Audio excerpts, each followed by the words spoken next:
A reading from the Testament of Levi. I, Levi, when I was feeding the flocks, the spirit of understanding of the Lord came upon me, and I saw all men corrupting the way, and that unrighteousness had built of itself walls, and lawlessness sat upon towers. And I was grieving for the race of the sons of men, and I prayed to the Lord that I may be saved. Then there fell upon me a sleep, and I beheld a high mountain, and I was upon it. And behold, the heavens opened, and an angel of God said to me, Levi, enter. And I entered from the first heaven, and I saw there a great sea hanging. And further, I saw a second heaven, far brighter and more brilliant, for there was boundless light also therein. And I said to the angel, why is this so? And the angel said to me, marvel not at this, for you shall see another heaven, even more brilliant and incomparable. And when you have ascended there, you shall stand near the Lord and be his minister, and shall declare his mysteries to men, and proclaim concerning him who shall redeem Israel. And through you and Judah shall the Lord appear among men, saving every race of men. And from the Lord's portion shall be your life, and he shall be thy field and vineyard, and fruits, gold, and silver.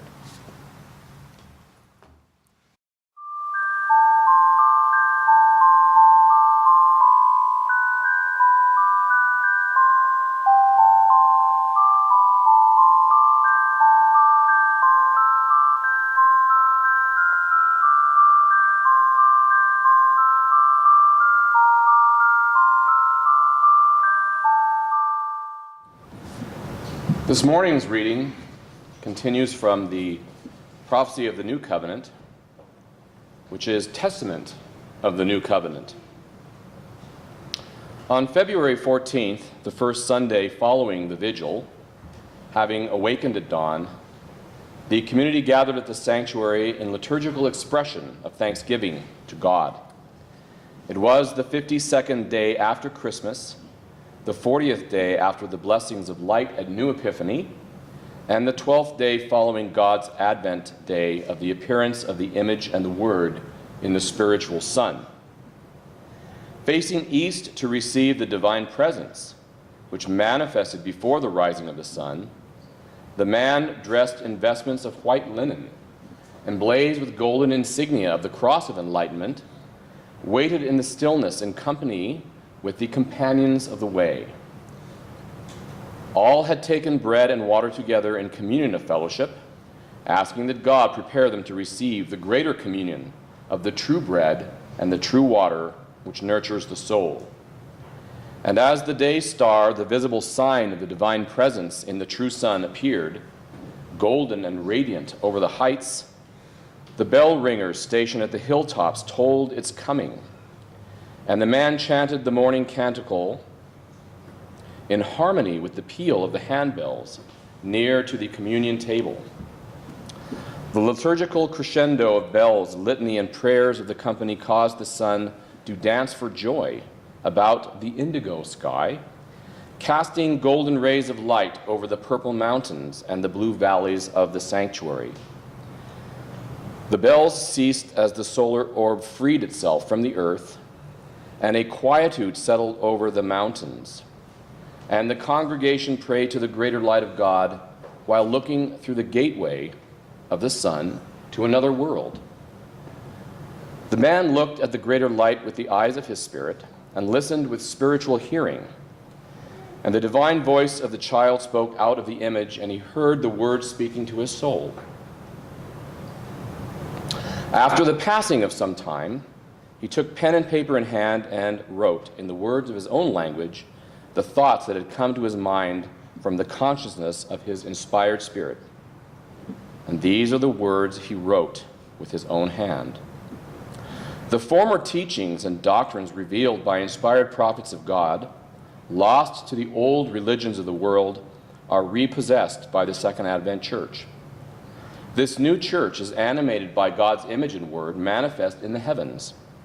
The sacred liturgy used by Jesus as inherited from older orders of which he was a part, a liturgy no longer in use by any church or order or any religion, is reinstituted by God in keeping with the revelations of Jesus, who supplemented the old with the new by divine authority. That which Jesus maintained, that which Jesus restored, that which Jesus revealed, is not to be found anywhere on earth. Yet all those things kept sacred from ancient times by holy ones are written in heaven.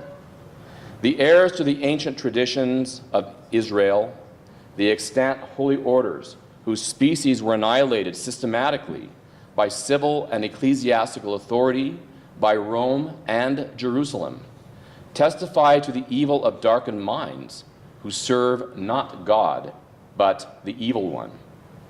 All such minds in positions of authority rule by the consent and the will of the peoples of the earth. Therefore, God's image and word judge all peoples everywhere, those in authority and those under authority. Because of the loss of the covenant made between God and his true people, those illuminated by the image and the word, a covenant twisted and changed into a meaningless faith and belief based on authority and tradition, God would enlighten the races and peoples of the earth so they might not be illiterate of divine doctrine. Therefore, the covenant has been reestablished by the second coming in a new manner. For the manifestation of the light of God, come as image and word, dictates a new covenant. And this is declared: God's law is written in heaven and manifest in the image and the word, which rules the universe. In the past, saviors and prophets have been inspired of God's word to instruct their peoples. But the peoples rejected them, or reviled them, or killed them. In a most ignoble manner. Following their deaths, words were put into their mouths, and they were used to perpetuate the old ways, the old priesthoods, and the religions of falsehood. God in heaven cannot endure this malice and injustice. Therefore, God has filled the universe with the image of light inherent within the Word to renovate the entire creation. His new ministry, unified under the image and the Word into a community living the way, must hold to this new covenant. Let there be no schisms, no disassociation into separate communities. The Son of God comes as a blessing to those who hold to the way and to the new covenant. It comes as a curse to all rebels who go their own way. The disobedient who revolt against divine authority in heaven and against God's new ministry in the community established by God's law deny themselves the benefits of God's coming. For by not living the way, by not accepting the new covenant, and by not holding to fellowship under law and order, they place themselves outside of God's protection and divine blessings from heaven and on earth.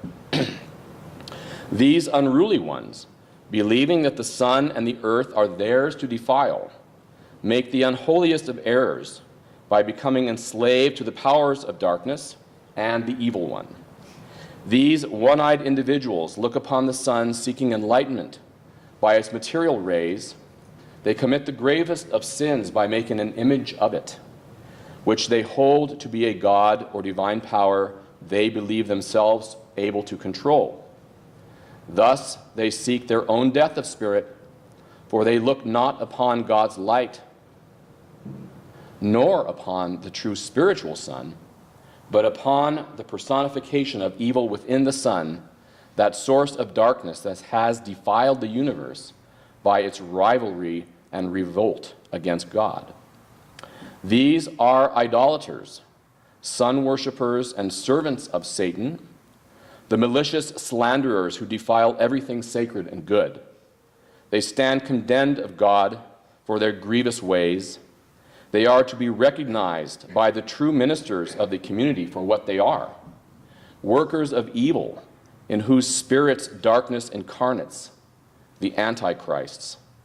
They seek power in heaven and earth by force, corruption, and defamation of God's holy teachers. They have been the ones who have killed both the Messiahs and the prophets, sacrificing them to the false god of heaven and earth, known by many names, whom they claim as the true God. They have shed the blood of the holy ones on earth, offering it to darkness in exchange for earthly power. They have distributed the flesh of the innocent to be consumed by evildoers, so they might enjoy the goodness and the power of the slain. Let the ministers of this community recognize these children of darkness and cast them away from the order, lest they defile and corrupt the good and the innocent of God. For you will know them by their works and recognize their true faces beneath the mask of feigned smiles and sweetness. Beware lest they gain trust and confidence of the unwary and unsuspecting, for they will seek your death and those of your seed, so that they might claim rights over this community. Know that the sacrifice and death of God's holy sages are not his will, but are the will of evil that opposes God and uses the wicked and unrighteous to carry out its will. God gains nothing from sacrifice, death, suffering, pain, or the spilling of blood. These corrupt the universe and fill the human mind with anguish and guilt. For evil is nourished on hate, killing, and the brutalization of the human spirit. God never intended for members of the human family to become violent towards one another. The nations of the world have assumed full authority over the races, rejecting God's supernatural laws.